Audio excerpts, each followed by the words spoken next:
Hey everybody, it's Chris and welcome to another video covering A Discovery of Witches. Today we're going to look at episode 2.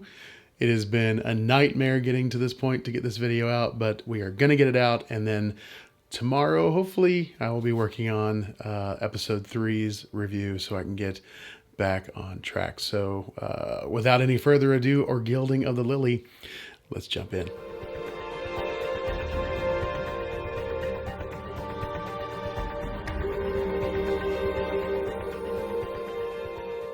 Okay, so another fantastic episode and another instance of where there isn't really much deviation from what we find in the book when they are covering things from the book, with one or two small exceptions, which we will get into. Again, the only real massive differences between the source material and this episode are where we are dealing with Matthew and his responsibilities and activities, if you will, in the past that he is now having to assume again to keep their identity hidden, as well as the glimpses into what's happening in present day with Septur and with Satu.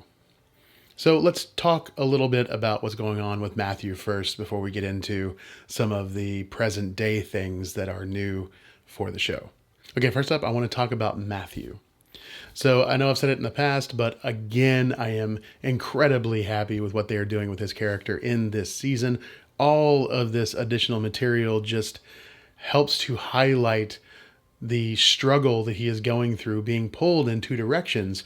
In one sense, he's being pulled towards who he is and becomes in present day, but in a very real way as well, he is being pulled back to who he was at the time that they have traveled back to. And that's obvious when you see him with his old friends like Kit and those guys. But also, it is highlighted with a very bright light when you see him functioning in his capacity for the Queen and for England when he is torturing and interrogating witches. I really just love that they are doing this, because in the books it talks about his kind of struggle with wanting to not fall back into old practices, but it really wasn't as visceral and real as this is. And so I'm very happy with how they're playing it out in the show.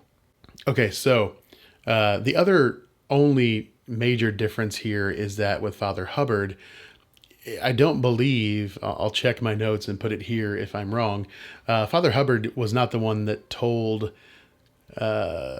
Matthew's adoptive father, Philippe, that he was alive and in England right now. That was something that just by other means got to him in the books.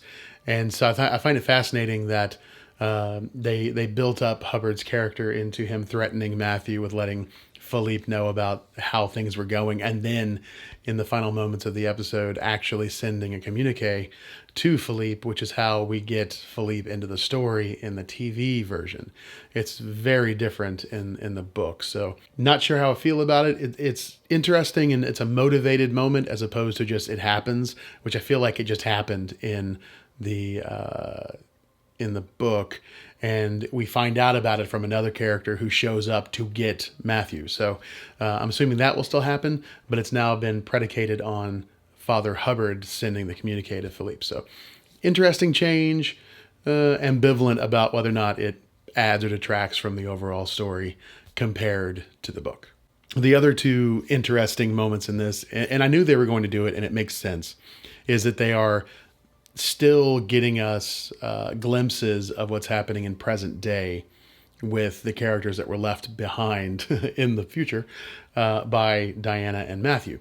And I really, really love that, especially the stuff around Septur of having the witch-hating vampire taking care of two witches like that. It should be interesting, and hopefully with the quality of acting that you get out of those character actors, it's going to be fantastic.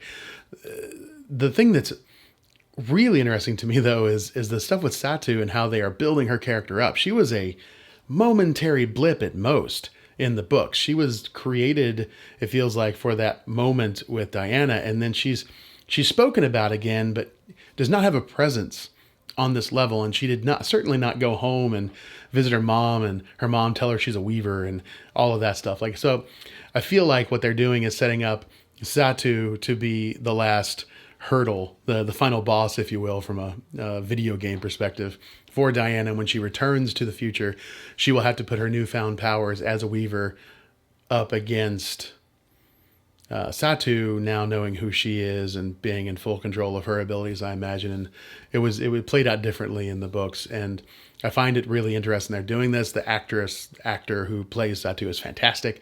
So in one sense, I'm grateful that she's been given more to do and her character has been given a larger role in things. But then it's also it's a little worrying that they're changing things so drastically in this season this quickly, knowing what's coming. So we'll just see how it plays out. But I am tentatively optimistic about this change.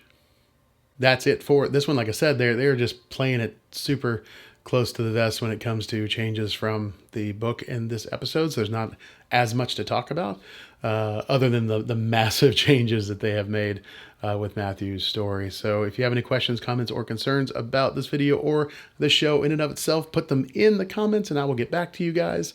With that, I guess the only thing left to say is if you like this video, give it a thumbs up. If you didn't like it, give it a thumbs down. It's a free internet. I won't hold it against you. Until I see you guys in the next video, read a good book, watch a good show, tell me about them so I can watch a good show and read a good book, and I will see you guys in the next video.